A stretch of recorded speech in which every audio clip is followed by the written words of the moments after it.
ഇന്ന് നമുക്ക് ചക്കപ്പഴം വരട്ടിയതുണ്ടാക്കിയാലോ. അതിനുവേണ്ടി 3 കിലോളം ചക്കപ്പഴമാണ് ഞാനിവിടെ എടുത്തു വെച്ചിരിക്കുന്നത്. നമുക്ക് ചക്കപ്പഴം ഉള്ളപ്പോൾ അന്നേരം ഉണ്ടാക്കാൻ സമയമില്ലെങ്കിൽ അത് ഫ്രീസറിലാക്കി വെച്ചാൽ മതി. അത് കഴിഞ്ഞ് സമയം കിട്ടുമ്പോൾ എടുത്ത് നമുക്ക് ഇങ്ങനെ ഉണ്ടാക്കാം. ഞാനിത് നേരത്തെ എടുത്തു വെച്ചിരിക്കുന്നതായിരുന്നു ഫ്രീസറിൽ. അത് ഇപ്പോൾ ഉണ്ടാക്കാൻ വേണ്ടി എടുത്തതാണ്. നല്ലവണ്ണം തണുപ്പ് മാറുന്നവരെ വെയിറ്റ് ചെയ്യുക. ഇത് കുറേശ്ശെ മിക്സിയുടെ ജാറിലേക്ക് എടുത്ത് പേസ്റ്റ് രൂപത്തിൽ അടിച്ചെടുക്കുക.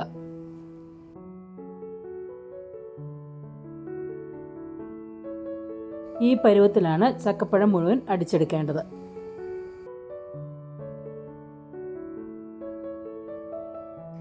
മൂന്ന് കിലോ ചക്കപ്പഴം ഇങ്ങനെ അടിച്ചെടുത്തതിന് ആവശ്യമായത് 1.25 കിലോ ശർക്കരയാണ്. അത് വെള്ളമൊഴിച്ച് നമുക്കൊന്ന് ഉരുക്കിയെടുക്കാം.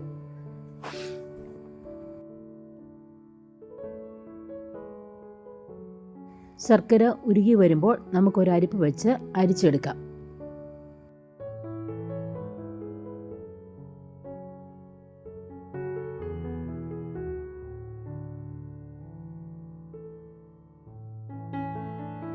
നമുക്ക് ഒരു ഉരുളി അടുപ്പിലേക്ക് വയ്ക്കാം. ഉരുളി ചൂടാകുമ്പോൾ നമുക്ക് 1 ടേബിൾ സ്പൂൺ നെയ്യ് ഒഴിക്കാം.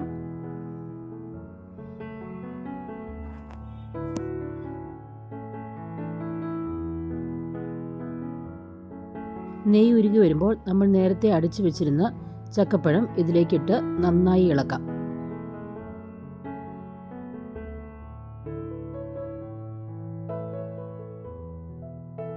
ഇതിലേക്ക് നമ്മൾ നേരത്തെ ഒരുക്കി വെച്ചിരിക്കുന്ന ശർക്കര പാനി ഒഴിക്കാം.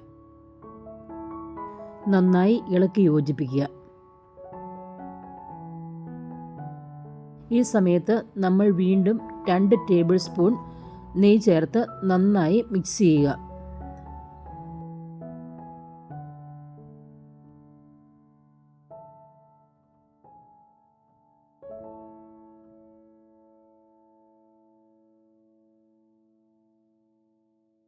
ചക്കപ്പഴം ഈ പരുവമാകുമ്പോൾ നമുക്ക് 2 ടേബിൾ സ്പൂൺ നെയ്യ് കൂടി ചേർക്കാം.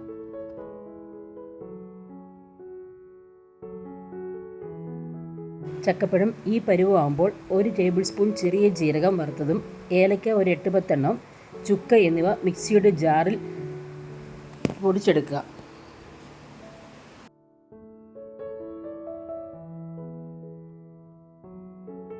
ഇതിലേക്ക് നമ്മൾ പൊടിച്ചു വെച്ചിരുന്ന ജീരകം, ഏലക്ക, ചുക്കിൻ്റെ കൂട്ട് ചേർക്കുക. നന്നായി ഇളക്കുക. ഏലക്കയുടെ രുചി അത്ര ഇഷ്ടമില്ലാത്തവർക്ക് അതിൻ്റെ അളവ് കുറയ്ക്കാം കേട്ടോ. ഈ ഒരു പരുവമാകുമ്പോൾ നമുക്ക് തീ ഓഫ് ചെയ്യാം. ഈ ചക്ക വരട്ടത് നമുക്ക് വേറൊരു പാത്രത്തിലേക്ക് മാറ്റാം. 3 കിലോ ചക്കപ്പഴം ഈ ഒരു പരുവത്തിലാക്കിയെടുക്കാൻ എനിക്കൊരു 1.5 മണിക്കൂർ വേണ്ടി വന്നു. സ്വാദിഷ്ടമായ ചക്ക വരട്ടി റെഡിയായിട്ടുണ്ട്. ഇത് നമുക്ക് നന്നായി ചൂടാറിയതിന് ശേഷം ഗ്ലാസ് ജാറിലേക്ക് മാറ്റാം.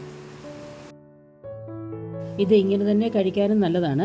നമുക്ക് ചക്കയില്ലാത്ത സീസണിലും അരിപ്പൊടി കൂട്ടി അടയിടാനും കുമ്പിളപ്പം ഉണ്ടാക്കാനും വാഴയില അടയുണ്ടാക്കാനും ഒക്കെ ഇത് വളരെ നല്ലതാണ്. നന്നായി വഴറ്റിയെടുത്തതാണെങ്കിൽ അടുത്ത ചക്ക സീസൺ വരെ നമുക്ക് 1 വർഷത്തേക്ക് ഇത് കേടുകൂടാതെ സൂക്ഷിക്കാവുന്നതാണ്.